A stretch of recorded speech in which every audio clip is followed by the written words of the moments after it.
Are you tired of the same old pro wrestling?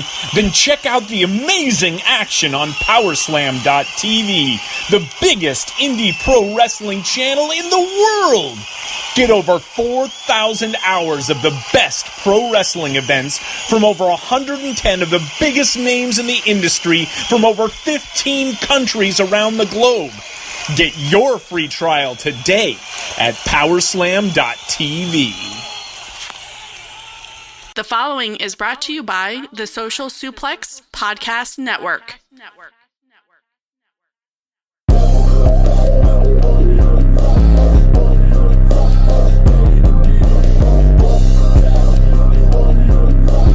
Don't you want to sound rich?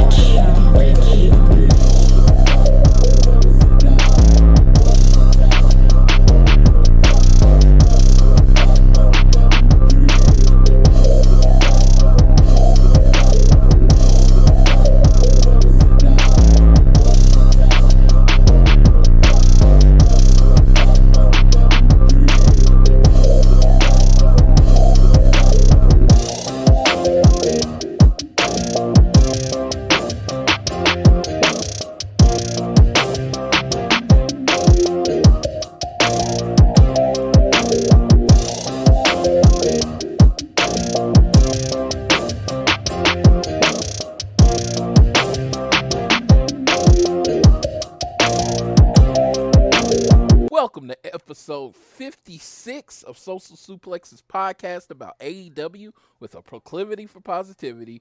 Welcome to All Things Elite. I am your host, Floyd Johnson, and with me today is the most positive person on the internet, Miss Phoenix AEW herself. Amy, how are you doing today? Sunshine and rainbows. and it's funny. When you people and they think positivity is fake, right? And I tell people positivity is work. Yes. It's like I have every reason, we all have like every reason to be kind of down and sad and all sorts of things, but to choose to put on a smile, to choose to still put positive energy out, you still have negative thoughts, and just to share those with your friends instead of putting them out there, it's work. Yes.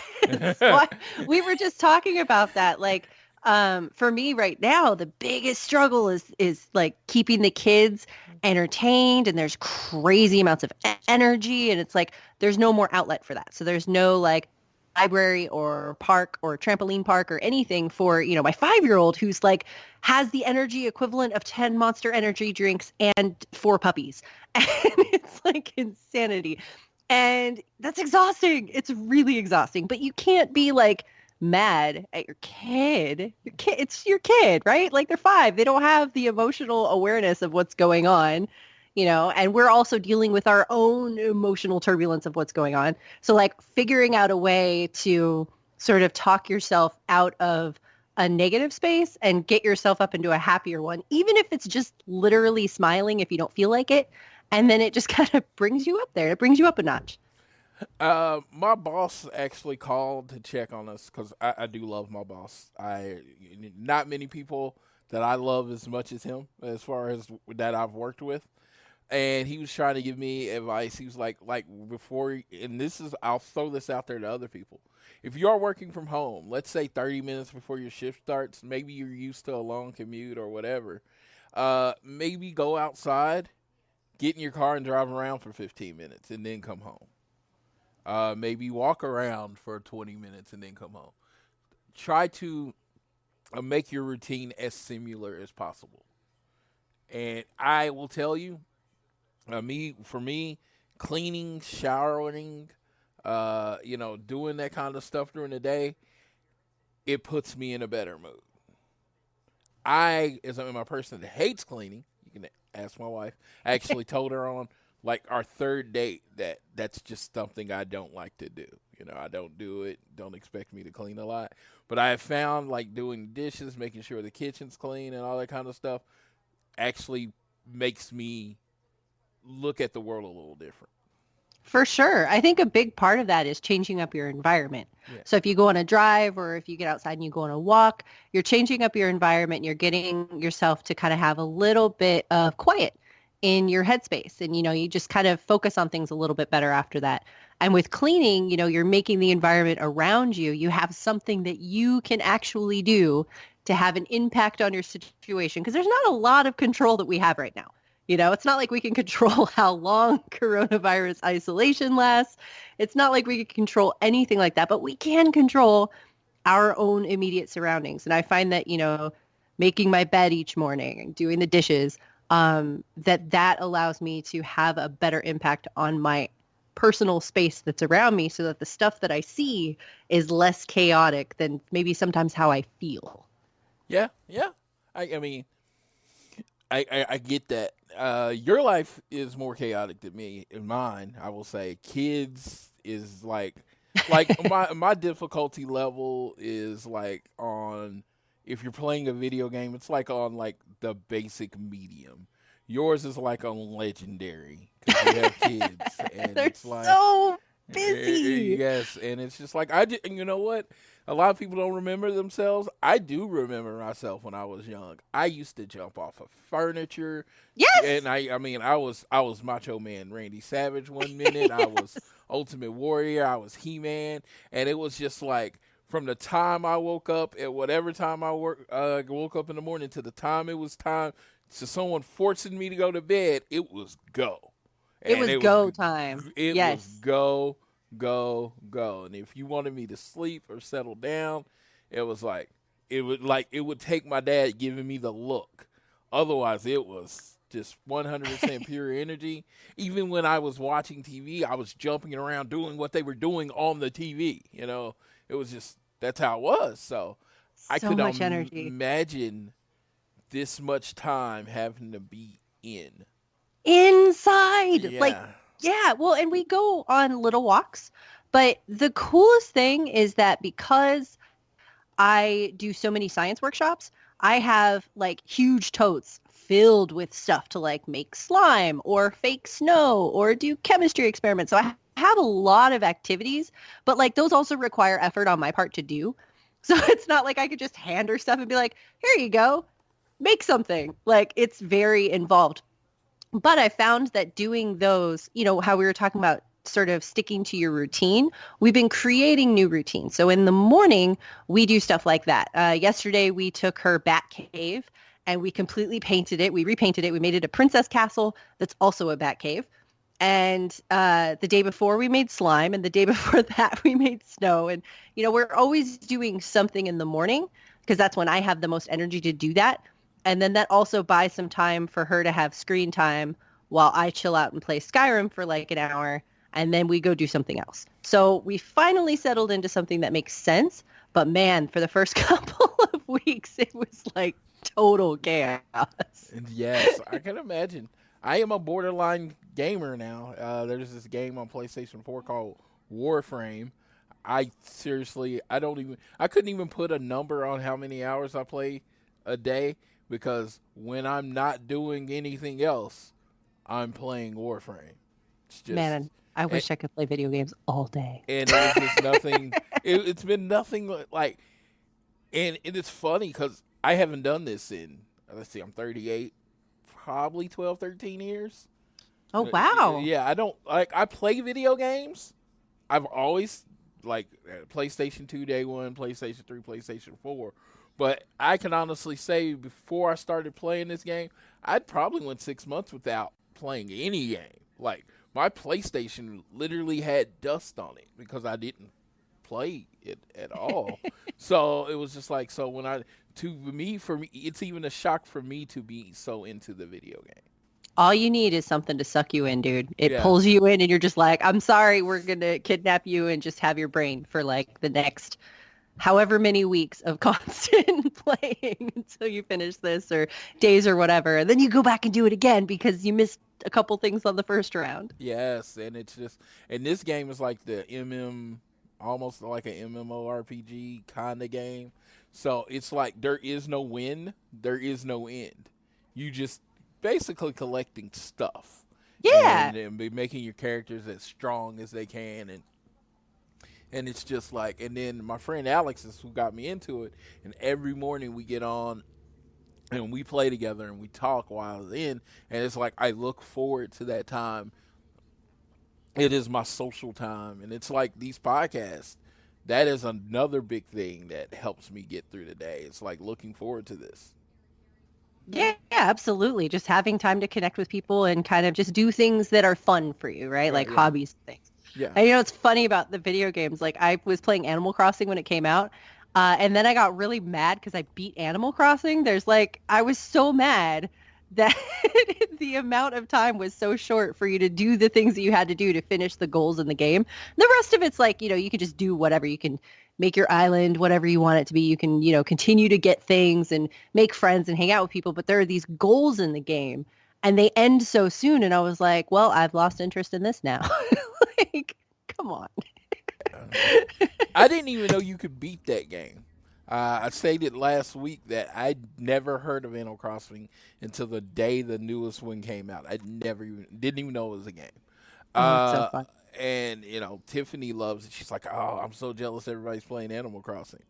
I'm like, "Oh, I never got it because it's just like me. It was like, man, back in the day when GTA, Vice City, or San Andreas came out, and everybody was playing it and talking about it. Oh yeah, it would have drove me crazy. But now that I don't play video games anymore, like I didn't play video games as much, it was just like, okay, that's a thing, and kind of went on about my business. But yeah, now that I'm playing this game, it's like all I want to do. It's exactly. It's all you want to do. Yeah.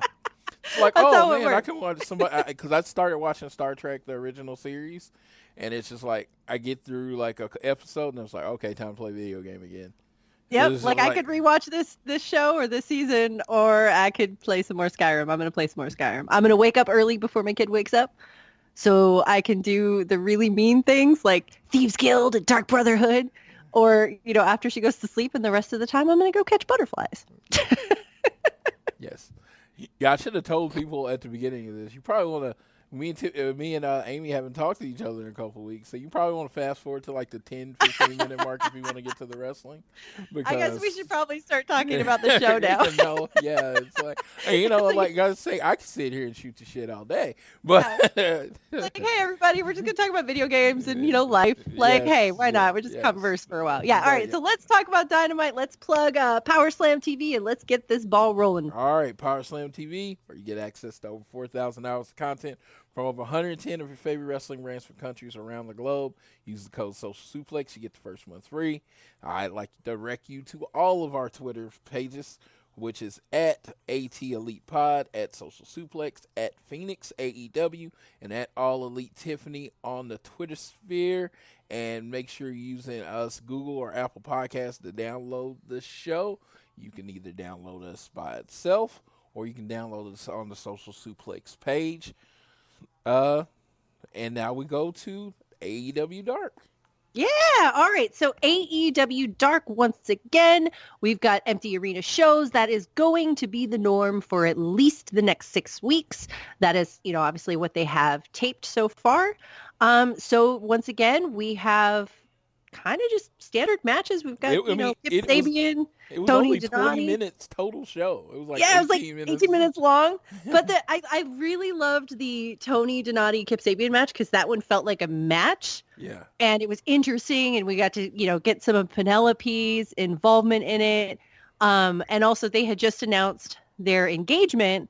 So it was really fun to watch them together and how they were interacting as well. I mean, obviously they'd already taped this, but it was still fun to see nonetheless. But yeah, I mean, it was just kind of another way to showcase some indie talent and get some momentum going and things like, Wardlow. Like, Wardlow's match was so fast that literally I blinked and I was like, it's done. Yeah. QT looked good. Yep. Got him a win. And it's always important, even the lower people on the roster in the pecking order, to get wins, because as they get wins, when they get beat by someone else, that means that person actually beat someone, instead of beating someone who never wins. And I have to say this about Sabian. I had this thought. his real heel move is not using the Deathly Hollows as a finisher anymore. I'm so upset about that. Because I just like saying it's the Deathly Hollows and having a Harry Potter reference every time. So sad. He wrestled, but yeah, he ruined it. That was the real heel move. Now I can boo him officially. Well, there you go. Well, you know, I also want to say, though, Lee Johnson was really impressive in this episode, too. Like, I really enjoy watching him, and I was so excited to see him come back out on Dynamite. Granted, it was a squash match, but still, like, I really like him. He's interesting to watch. So I hope that since he's been on Dark and Dynamite, that means that we might get to see him more throughout these taped episodes over the next few weeks. Yeah, they're basically... Seems like they're using anybody at the Nightmare Factory, you know, that's, you know, working, you know, regularly working outside of that training time. And then they're using as many Florida locals as possible. You saw Sugar Dunkerton there again. Pineapple Pete. Pineapple Pete. He has a shirt. Yep. I did want to throw this out there while I'm thinking about it. Shop AEW Pro Wrestling Tees this week until Monday at noon. 20% off any purchase. They put out a lot of new merchandise. I got me a few new things. Got my Nightmare Family towel. Got my Natural Nightmare shirt. And then I got my Santana Ortiz shirt, which I can say this. Santana Ortiz is my second favorite tag team in the world. That is what you call setting up the end of the show. That's awesome, dude. I really enjoy watching them. They're fantastic. Yes. I love the tag teams that we have in AEW. It's freaking awesome, especially because like Santana and Ortiz are a team that I was aware of as LAX, but like hadn't really watched at all because I didn't really watch Impact. And I think that's where they were. And then right after AEW formed, I saw them in a match against the Lucha Bros in AAA. And it occurred in New York City, I think. And it was a ladder match. It was amazing. I was like, holy crap, these guys are so cool. Like, now I get what everybody's talking about. So it's been really fun watching them and sort of getting to know them in a different way with AEW. Yes. I was watching Impact, and every time I went back to Impact, I went back for them. When we were in Vegas for Double or Nothing, they did a signing, and I told them, I told them and the Lucha Bros, you're the only reason I watch Impact. I'm like, that's it. I'm like, the tag team division in Impact was the only reason I watched it. And the people I loved from the tag team division, LAX, and then the OGs, and then the Lucha Bros. And then AEW comes out, and they sign 2 of those 3 tag teams. I'm like, what are you trying to do? It's like, the whole reason I watched Impact Wrestling all was on AEW. So they kind of made that decision easy when they came down to it. Yes, that's true. Let's go through Dynamite real quick, and then let's come back to tag teams because I'm pretty sure anyone listening to this is going to know what we're going to talk about at the end of the show.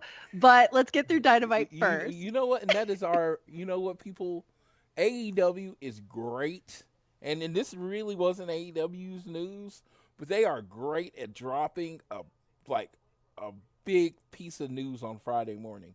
So I have another show I listen to, Everything Elite, and they're on the Voices of the Wrestling podcast, and they record on Thursday nights, and it's always like, and I love their show. Listen every week without fail, as soon as it downloads, as soon as it drops.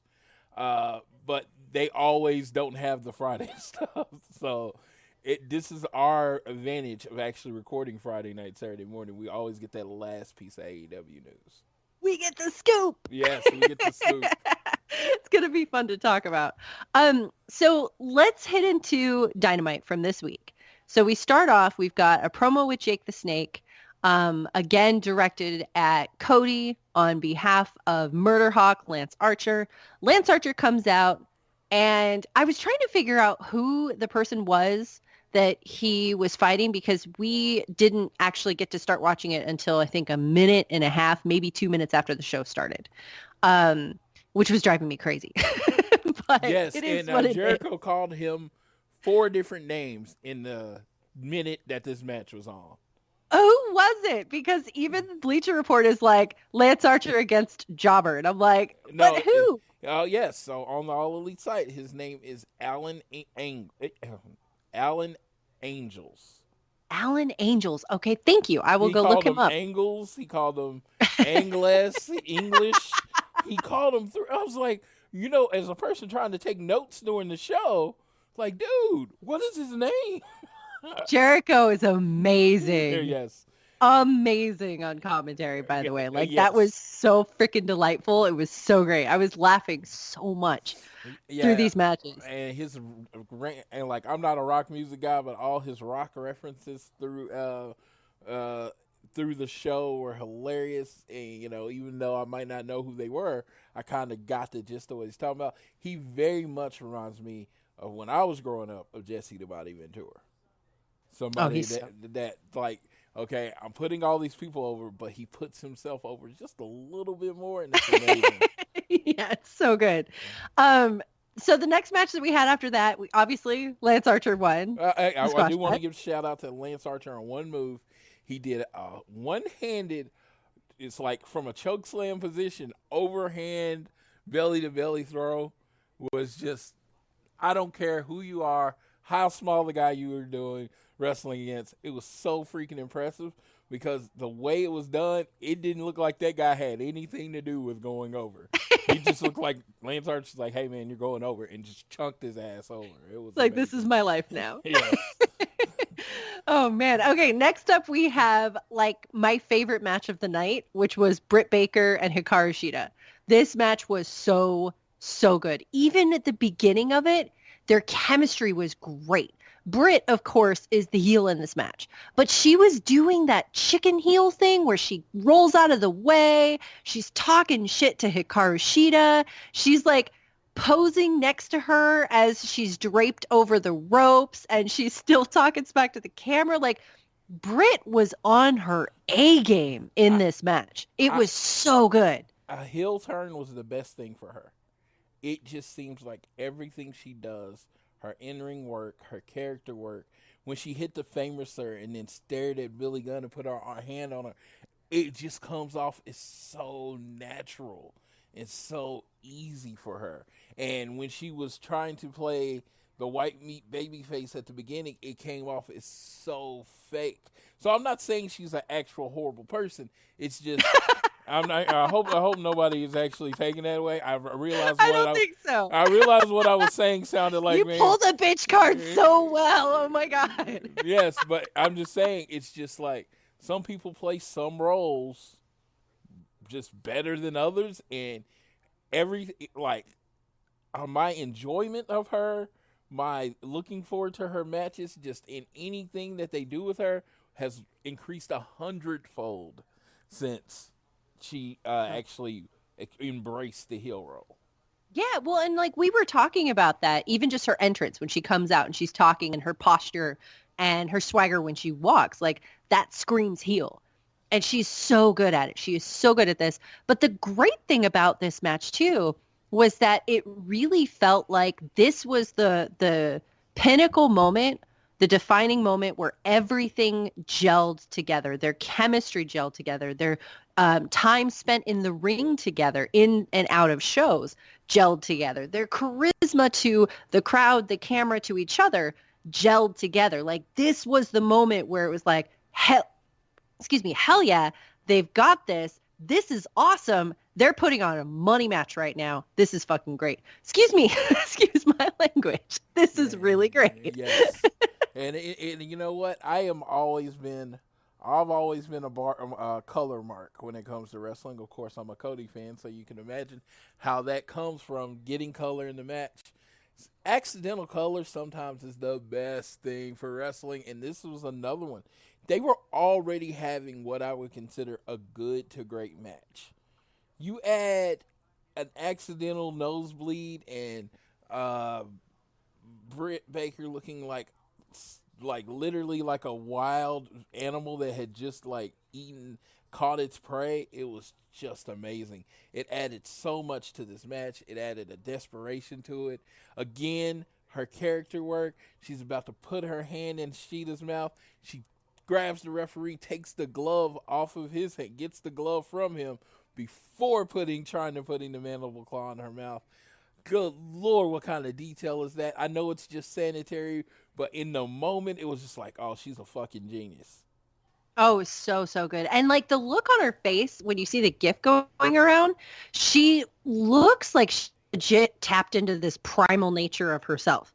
Like she doesn't look like the character Britt Baker. She doesn't look like the Princess Bee Britt Baker. She doesn't look like the Duchess Britt Baker. She looks like a kid in her gleeful, wild nature with blood dripping all down her face. Like she has the enjoyment of that kind of quality. And it's the coolest thing. I loved this match. Part of me feels a little bad too, because I'm like, I loved this match so much, and you were bleeding so much, and that was so great. But like, also real talk, yeah, like it was awesome. She leaned into the blood so well. Yeah, it was so good. Like you could see her kind of sniffling to try to keep it up, and then she just said, "Fuck it, let's go, let's do it." Yeah, keep that stuff running all over my face. Yes, and they finished the match. Sheeta wins with Shining Wizard or Anita to face. I don't know which one it was. I don't know the difference between the moves. I just think it means who's doing it. But she pins her, and it was just like, people talk about never getting over in a loss. You don't really get over in a loss. Britt Baker got over in a loss. She got over in a loss. I love Sheeta. But I came out with such a higher opinion of Britt Baker after this match. You would have think she won. Me too. Well, and it's kind of like, AEW is so good with that because Darby got over with a loss. Yes. Sammy got over with a loss. Jungle Boy got over with a loss. Like all of these people, they're doing such a great job of building people up with losses. And, obviously the blood on here was an accident. Who knows what the situation was there. But even that added to that element, there's another tick on the notch of people getting over in a loss. And obviously, Sheeta won this match. She's moving up in the division. She's going to be challenging for the title. Obviously, that's what we're setting the tone with the story here. And that is awesome. Sheeta's great. And we've been all collectively wanting to see her in the title position for a long time. But having Britt Baker also come out, to where everyone's talking about her is also really freaking cool. Yeah. It is. It's amazing. We hadn't seen really any women's wrestling on the show, and they came in and they knocked it out of the park. Another funny part in this match is when Sheeta was trying to drape her over the guardrail. The guardrails are usually more fortified than so the wrestlers that were sitting out there actually had to hold her so Sheeta could do her move, and I was just like, it was against the heel Britt Baker, so it worked out. But I could probably do a show on this match because there were so many, it was so many little things that I noticed each person did during the show, during the match that. But no, I digress. Great match. I don't do stars having, but I had this at a solid 4 stars.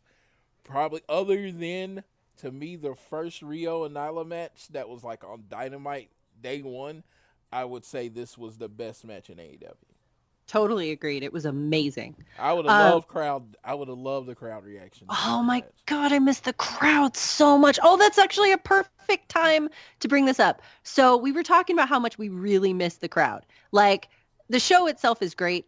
The show is a great pick-me-up every Wednesday. It's a fun show. It's got great matches, great moments, etc. But you miss the crowd. During WrestleMania, my husband ended up putting on this general stadium noise loop. So that's what we Googled, stadium noise loop. And it's the stadium crowd sound effects, 1 hour.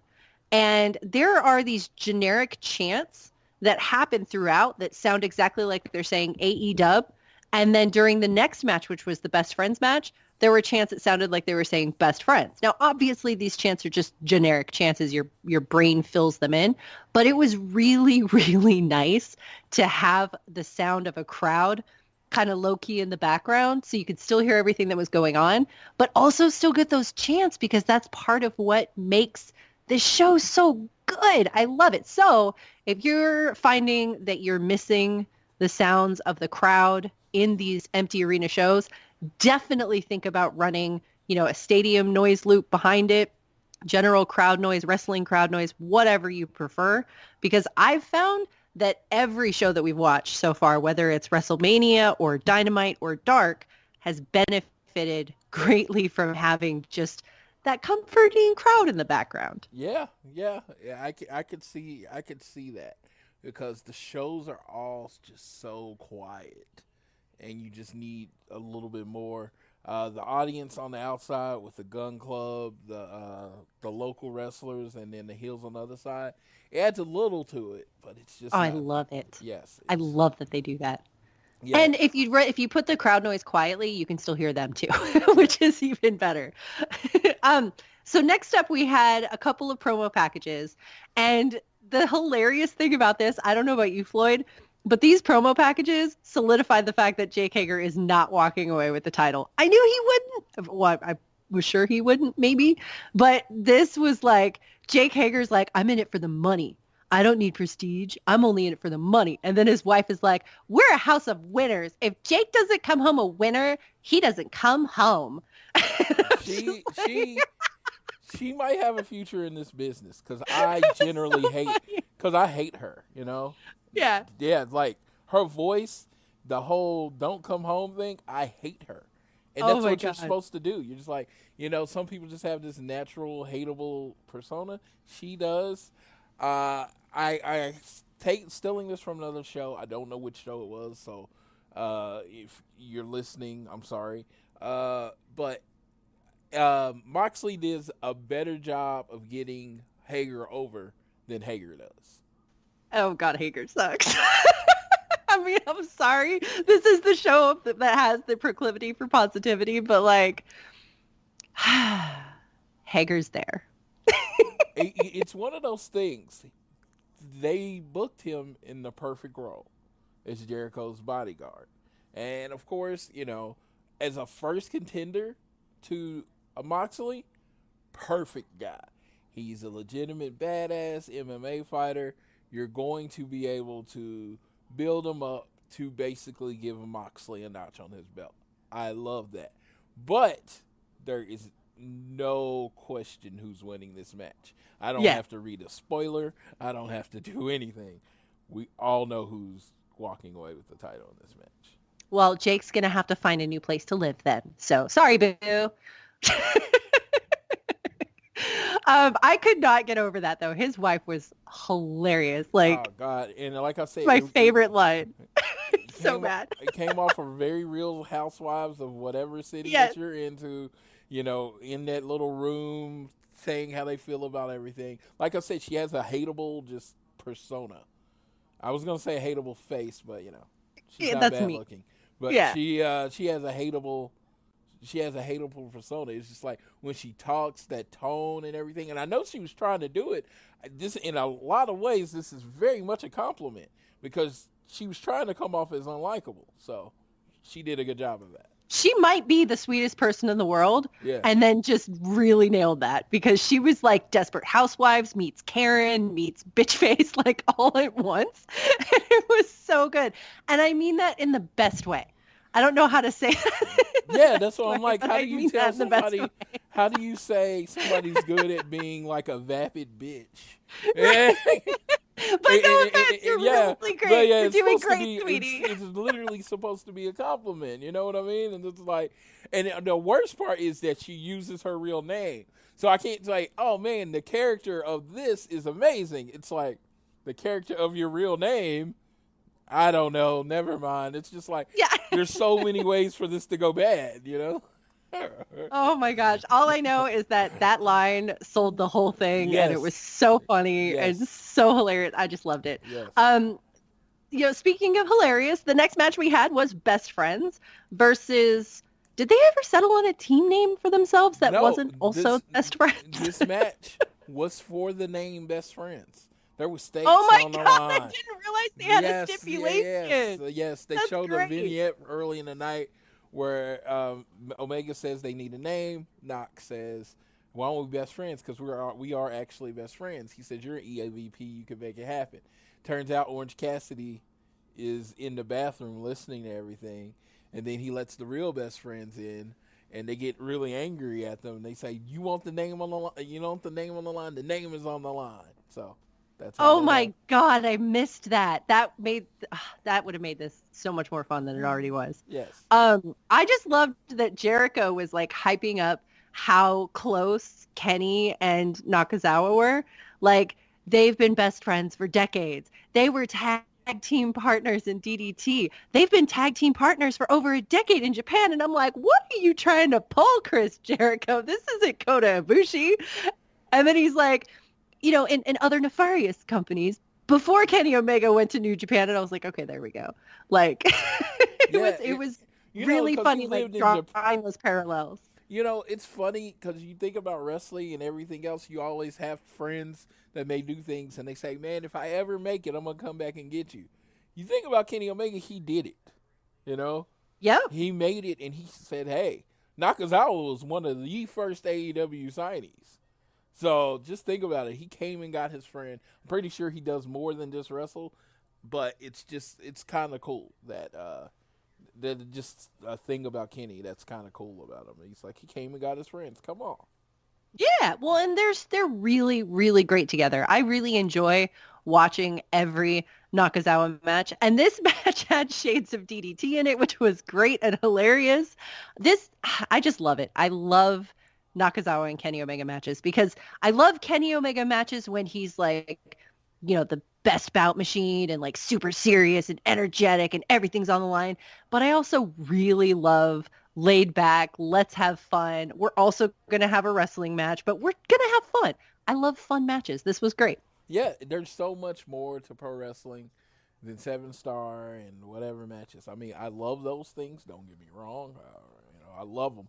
But, like a match like this it's just fun. And you really are. It's like, you should turn your brain off when watching wrestling anyway, but you should turn it all the way off when watching this match. Yeah, because if you're sitting there like critiquing like the believability or like the seriousness, like you're missing the entire point. Yes, this is a fun thing. If you don't have time for it, it's okay to skip some stuff. You know what I mean? It's okay. I wouldn't have because I thought the match was very entertaining and fun, but it's just, this wasn't the moment. It's Kenny Omega and Nakazawa, and you got Sean Spears on the outside saying, impress me, Nakazawa.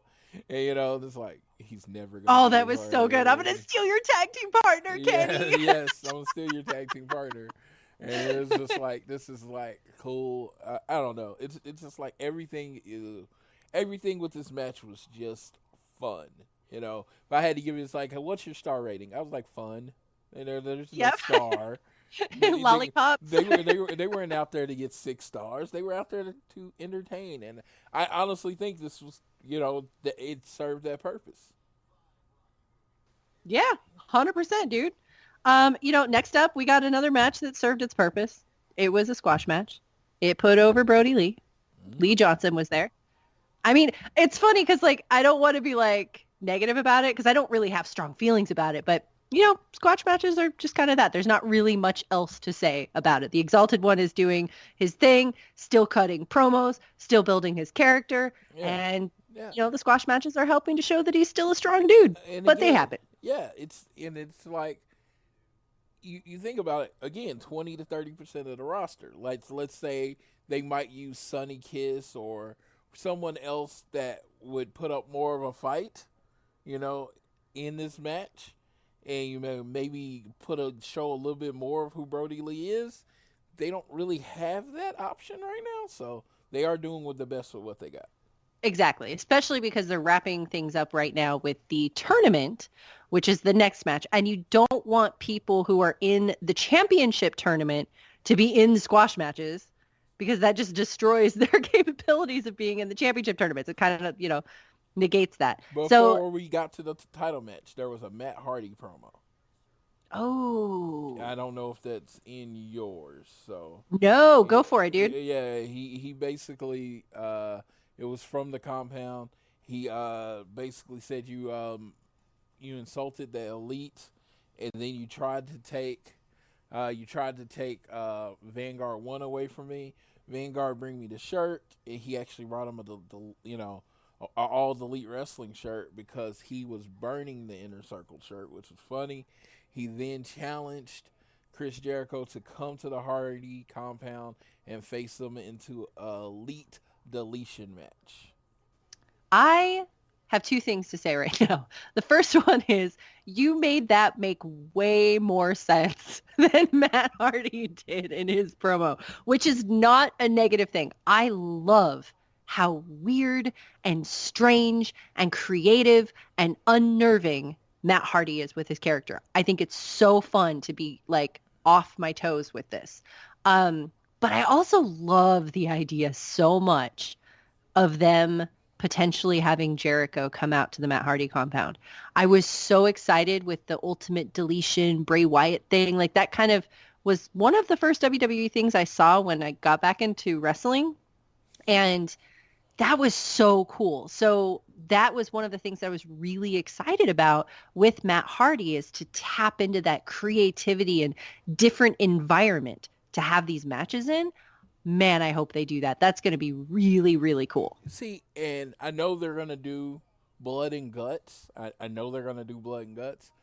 But wouldn't have like the Elite versus Inner Circle, the Elite with Matt Hardy versus the Inner Circle and an Ultimate Elite Deletion match at the compound, that would have been a great replacement for it. I wouldn't even call it replacement, but a great way to set up even more the Blood and Guts match, like 5-on-5 cinematic fighting. That would have been awesome.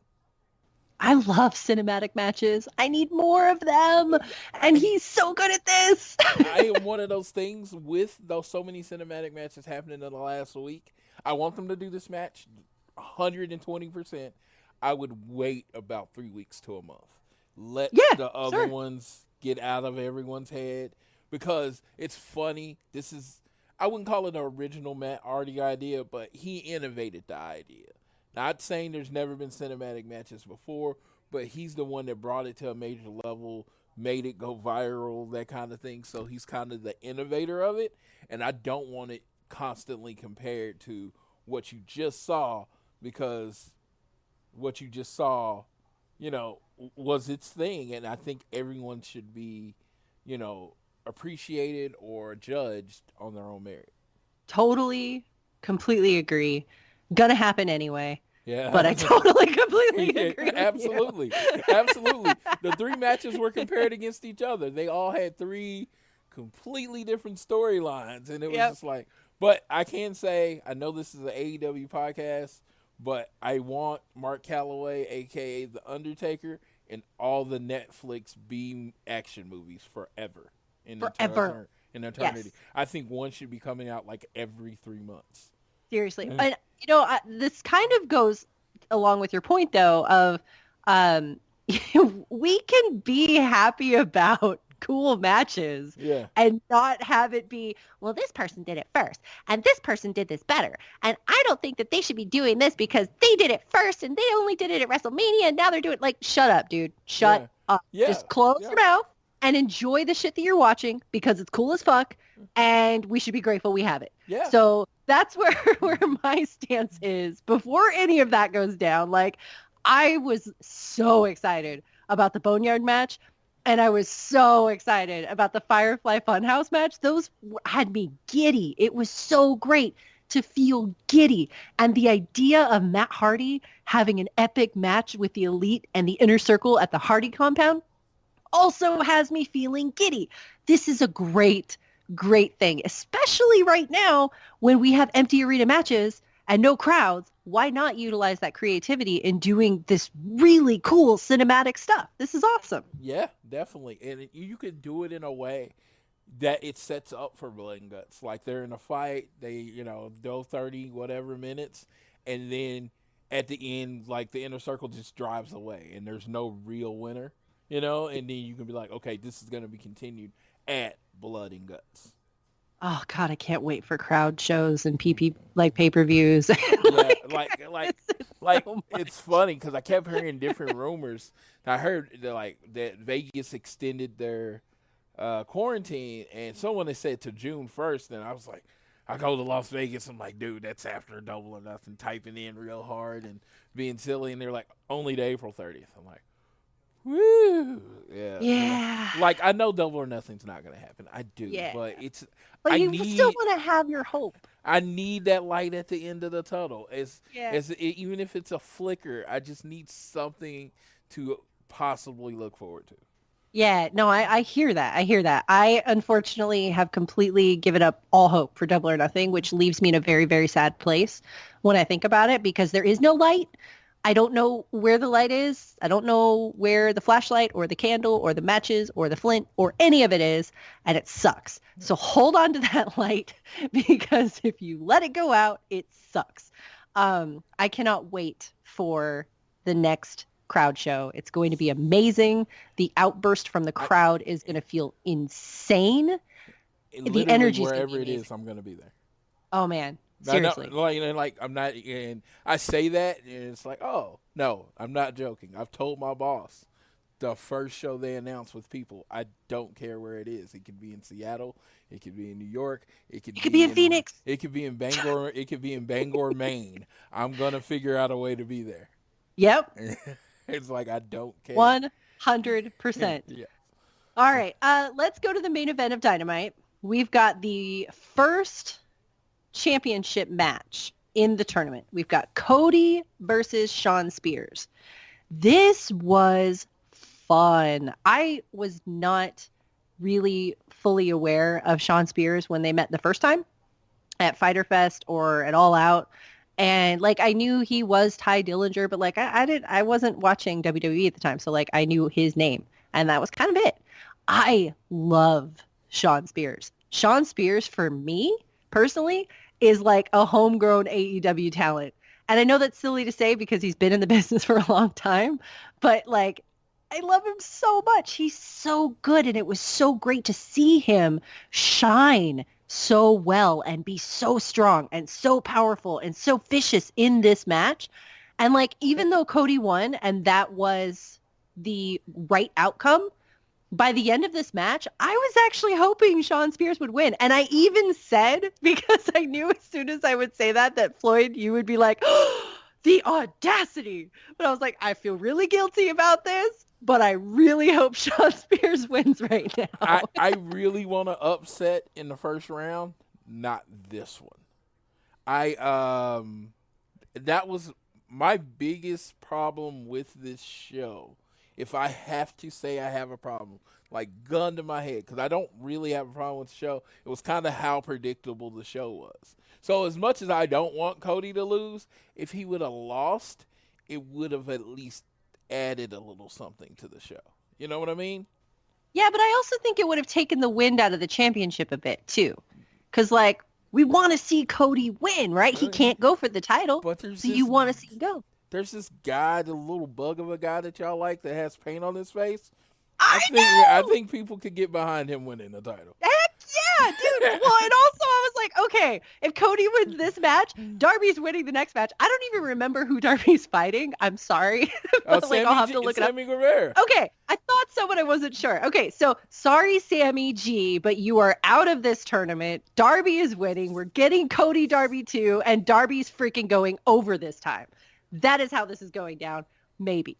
I'll be wearing my Sammy G Hit Me Up shirt during that match because I am on team F Darby Allin right now. The audacity! Why? Hey, he is the worst partner in AEW history. No one should ever tag up with Darby Allin because he's probably going to attack you or let you be attacked by the end of the match. He was upset because he's the big, strong boy and he lost. And like, you know, Cody was just trying to help him feel better and he couldn't handle needing to be pitied. So he pushed him away because he didn't want to be pitied. Cody was being a man and thanking him for getting him out of the way of the chair shot. And he was just trying to thank him. Say, man, it sucks we lost, and he just gets punched in the face for absolutely no reason. It'd be different if Cody had accidentally clotheslined him or gave him a disaster kick or something, But literally no reason he knocked out Cody. You know, sometimes young adults and teenagers do dumb things based on their emotions, and Darby Allin was just in a whirl of his dark and twisted emotions of, you know, self-loathing, those kinds of things. Usual. Hey, you can make fun of Tony Schiavone. You can beat up whoever you want. Don't touch Cody. That simple. Well, I will be really looking forward to the episode where we cover this, and I get to celebrate Darby's win, and you're mad because Sammy Guevara lost. I don't know if you listened to the prediction show. I actually predicted Darby Allin to beat Cody. Oh, well, because you were just saying that Darby was going to win the whole thing, maybe, right? Yes, yeah. I think, me personally, of course I want Cody to win the title. Yeah. I mean, I don't even feel like I should have had to say that, knowing who I am. But I'm shocked. I think the best decision is putting the title on Darby. I think he's the best decision. Completely agree. And, you know, it's interesting. Who do you think he faces in the final round, though? No, I think he faces Lance Archer. And I think that's really that's tough. Yeah, because I know they're building up to Lance Archer Cody, but to me, everything doesn't have to be so linear. Yeah. It's like, oh, Lance Archer come in, he doesn't like Cody. Lance Archer versus Cody at the next pay-per-view. Why does it have to go straight to that? Why can't we build up a little excitement for Lance Archer and Cody? You know? Just like we did with Darby and Cody. Yeah. It may be Cody's in a different match at the next pay-per-view. It's Lance Archer versus Darby. Maybe Cody screws over Lance Archer for pissing him off or whatever, or has something to do with Darby Allin winning the title, and Darby Allin wins the title, you know, that kind of thing. But there's a lot of different ways to go. I'm not really predicting. I'm just throwing out some scenarios. Out some scenarios, but I just don't Cody shouldn't be the first champion. I think that's fair. But I think that I also wouldn't be upset if he was. I want him to be the champion, and I want him to have a long run. I don't think he should be the first champion. That's fair. I want Darby to get it, though. I'm so excited. I think it does, literally winning that title does nothing for Cody. It does everything for Darby. This is true. It does a lot for Lance Archer, too, if they wanted to get him on the title. But it's also tough to have Darby beat Lance Archer if Lance Archer is supposed to be the big, strong dude. Yeah, but that's the whole thing about Darby. He's relentless. This is true. That's his whole thing. It's like he can take a beating, and it's just like, of course, the big man, little man combination is something everybody can get behind. I would, like I said, it's just, I think out of the 8 people in there, and it was just like, Cody cut a real promo earlier, and he was like, I need this. They want to win. I need it. And I was like, it's actually the opposite. You want it. You don't need this. You are a former NWA World Champion, sir. Your match means something no matter where it is on the card, who you're wrestling, because you're Cody. Everyone else in that division, everyone else in all the other 8 people need it. And I think Sammy G or Darby Allin, if you're looking at fresh, you're looking at towards the future, that's your champion. If you want a monster heel that somebody has to overcome, you go with Lance Archer as the champion. Cody being champion is just kind of another notch. It's just Cody being champion. Of course he was going to be champion. Yeah. I guess that's true. That's true. It's just like, I don't know. I always want Cody to win. Always want Cody to win. Don't get me wrong. I'm just like, this is me putting on what's best for the company hat. Probably not Cody being champion.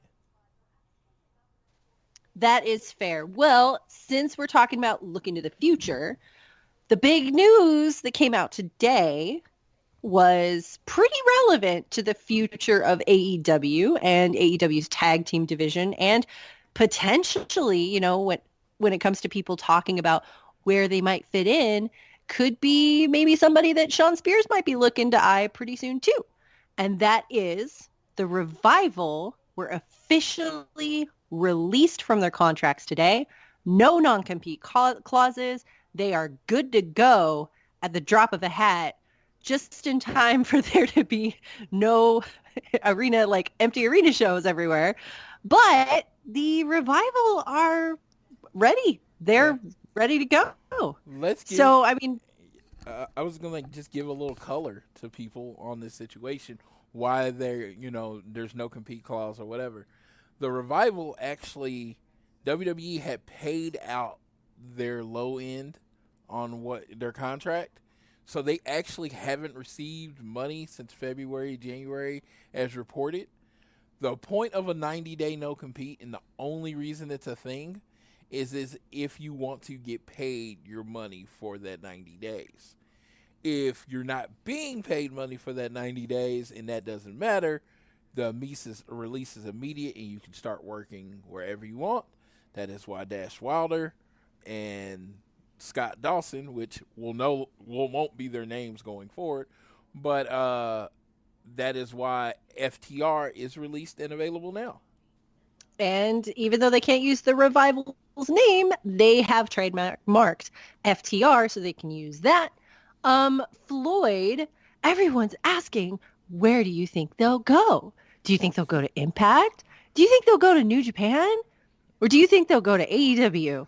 Where do you think the Revival will go? Scott Dawson and Dash Wilder, as they were previously known, are from North Carolina, in the South. Another company that we know of is in the South. Not very. Second, they both consider themselves dusty guys. Direct quote from them. They're dusty guys. So, no. But seriously, it's been rumored that they had been turning down the contracts forever for the sole purpose of signing with AEW. And fulfilling, like, what, a 7-year-long feud with the Young Bucks? Yes. And the crazy part is, they both, in 2018, they said one day the Young Bucks are going to wrestle the Revival. And it was like, they sent out the tweet. I don't remember what it was, what year it was, because I'm really bad with that kind of stuff. And they just put out the tweet. And they put out the tweet and they reminded them, and they just threw it out in the universe. And now it's pretty much looks like they're a lock to join. Everyone seems to be putting them with Sean Spears. I want them to go with Cody Rhodes, of course, and because they're his guys. And man, it's gonna be great because you know how Kenny has his Bucks, right? Cody can have his FTR, and little inner strife there. I love that in wrestling, but I don't know what they're gonna do. But the Revival are my favorite tag team in the world. It is on Earth, period. I don't know if you saw my post today. I posted up 3 different pictures with me in the Revival. One was at WrestleMania 31 before they even made their debut on TV. And I met them, and they told me they're the best tag team I never heard of. And I was like, in 6 months we'll know if that's, I'll know if that's true. 6 months later, they were the NXT Tag Team Champions. And I have been in love with them and how they work forever. So now you have a tag team division in AEW with 3 of my probably top 4 tag teams in the world. My definite number 1 and number 2. I couldn't be happier, and I can't wait to see what they do. And they are perfect contrasts for everybody else, because they are a ground-based, mat-based style, and they're the Revival. They are 80s tag team wrestling. This is going to be awesome, and I can't wait to see when we get to see them. If it obviously is going to be after the 6 weeks of taping, how they're going to fit this in, what they're going to do. I'm sure that they've got all the wheels moving on, what their plans are with this. And then we just get to watch it, and it's going to be awesome. That's what's the great thing about having a genius as like a CEO. He's like, if you release this day, this is what we're going to do. If you release this day, this is what we're going to do. Tony Khan, I have no doubt that he had 10 plans based on whatever happened. It's also great, too, because for New Japan, we think about Gato and his long-term booking, and now we get to have some kind of insight in Tony Khan and his booking, and, it's just awesome. It's fun. Yes. So Dash Wilder is going to be going by Cash Wheeler. Oh, that's such an 80s name. I love it. And Scott Dawson is going to be Dax Harwood. Oh, that is so good too. That's fantastic. Yeah, so it's going to be Wheeler and Harwood instead of Dash and Dawson. So that is hashtag FTR. That is your tag team. Fantastic. Well, I am looking at next week's Dynamite because I just pulled it up out of curiosity. And I want to close the show with what we have to look forward to next week because somehow, yet again, Dynamite continues to impress and just be a blast to watch. And I haven't even seen, obviously, next week's show yet. So next week's show, here's what we have announced so far. We have the no holds barred match between Jake Hager and Jon Moxley for the AEW World Championship. Seeing Moxley is always awesome. So this is going to be great. Jake Hager hopefully will put on an entertaining match that'll be great. Moxley undoubtedly will. We also have Chris Jericho and Tony Schiavone on commentary again. That is going to be awesome because they make a fantastic team. But then this match that I'm really excited about is Lance Archer and Colt Cabana. Colt Cabana is so fun. I love him. I absolutely love him. I love him because he puts on fun, skilled, and funny matches like Kenny Omega. So it's always just a good time. And Lance Archer and Colt Cabana both have experience working against each other in New Japan. So seeing them meet again like this, I can't wait. It's going to be so great. So I'm really excited for next week's show. Championship match, fun match, badass commentary team. It's going to be so good. Yeah, it's going to be amazing. We've seen him in New Japan wrestling against Yano. Colt is like almost, to put it in terms, lack of better terms, a tougher Yano. So I know Lance knows how to work with him. So I'm looking forward to a very exciting match.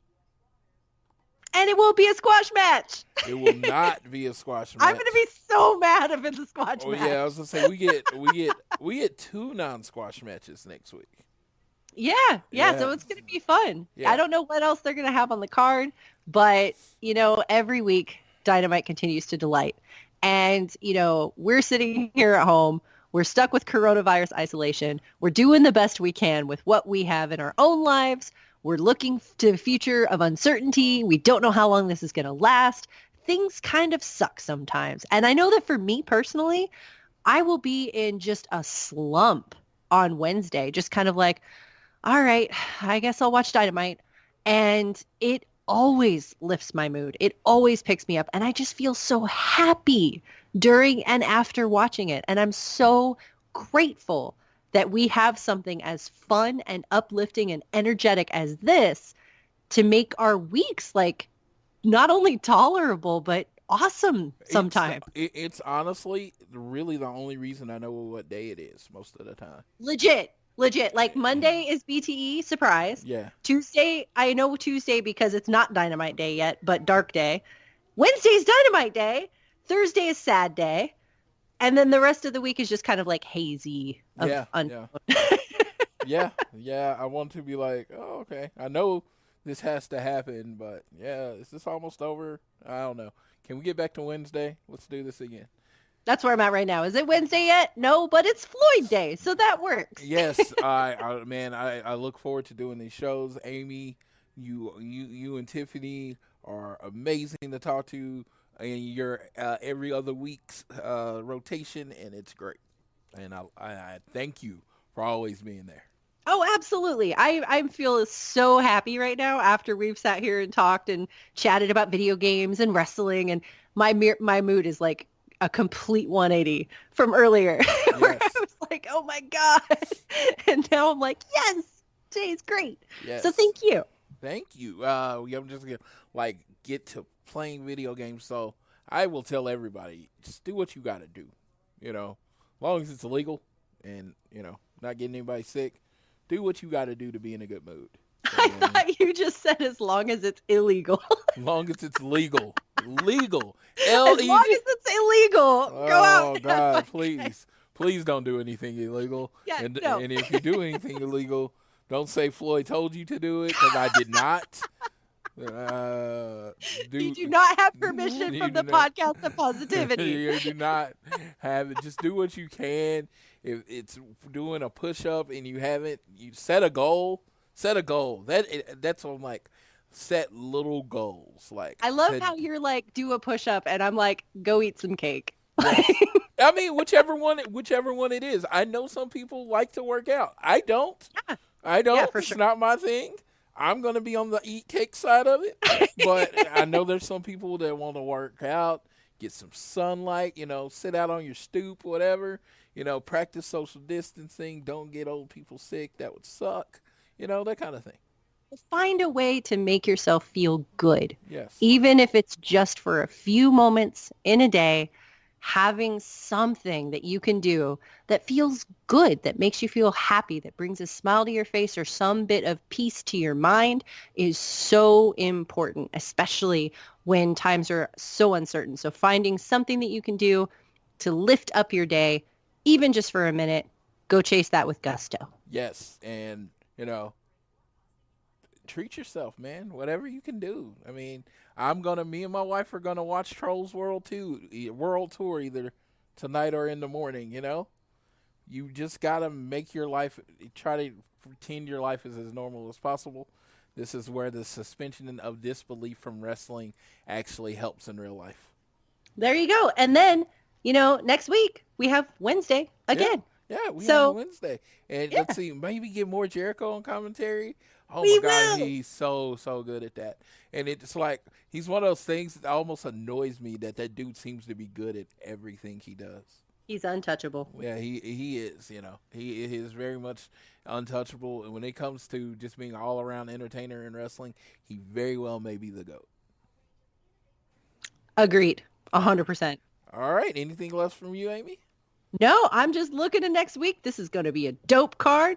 Great show. Super fun. And I can't wait to be back with you in 2 weeks to talk about it again. This is going to be great. All right. For Amy, this is Floyd. I want to wish for all the people that celebrate a happy Good Friday and a happy Easter. For those that don't celebrate, have an amazing weekend. Watch some old wrestling. Dude, just go on YouTube.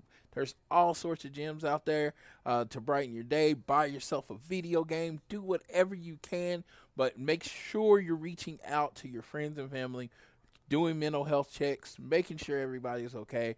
This is an important time that, some people are not able to do the stress relievers that they're used to doing. So just make sure you're being there for everybody.